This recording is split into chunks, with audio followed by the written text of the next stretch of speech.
So the topic of the day is compound lifts versus isolation lifts. Which are better? So thanks for tuning in, No Carbs Nation. As I just mentioned, this video is going to be talk briefly about my thoughts on compound lifts versus isolation lifts. I am not a doctor. I don't have a fancy degree. I'm not a physical expert. I'm not a champion bodybuilder, powerlifter, anything like that. My opinion, based on a 50-year-old man who's got a passion for lifting weights and has for decades now. So, and before we get into that, stick around to the very end because I have some questions for you to answer in the comments. All right, so without further ado, let's get started. Compound versus isolation lifts, in my opinion. So let's start off what they are. Compound lifts are using multiple muscle groups, multiple joints to perform a lift. Your bench press, your squat, your deadlift, your hang cleans, power cleans, things like that.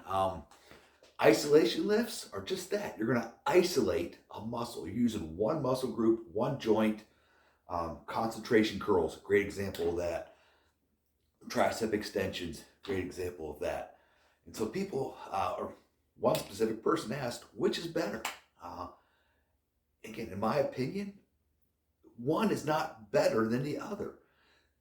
Both compound lifts and isolation lifts are both tools in our toolbox to build ourselves and get ourselves stronger, look better, things like that.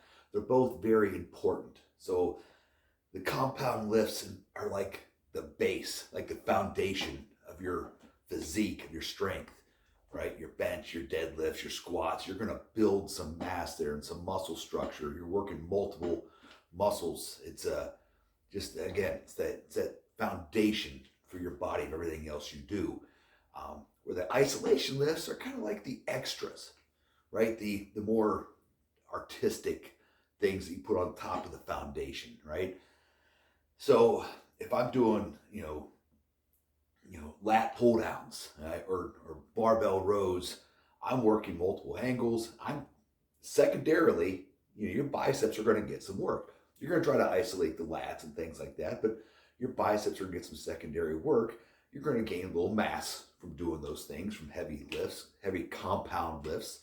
But then you're not going to have that ball of the bicep, right? You're going to use some isolation exercises to kind of help with that a little bit. So again, they're both tools that you can use to sculpt your body.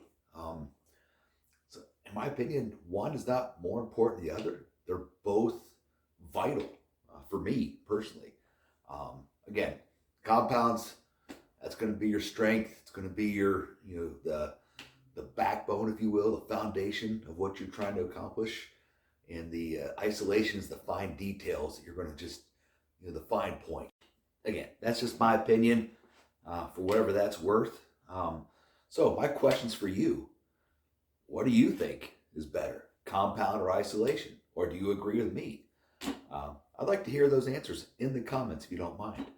All right, aside from the compound versus isolation lifts, the other question I have is, I've been really for a long time thinking about wanting to do a podcast, wanting to sell some shirts. You've seen my Stay Strong shirts and other videos, things like that.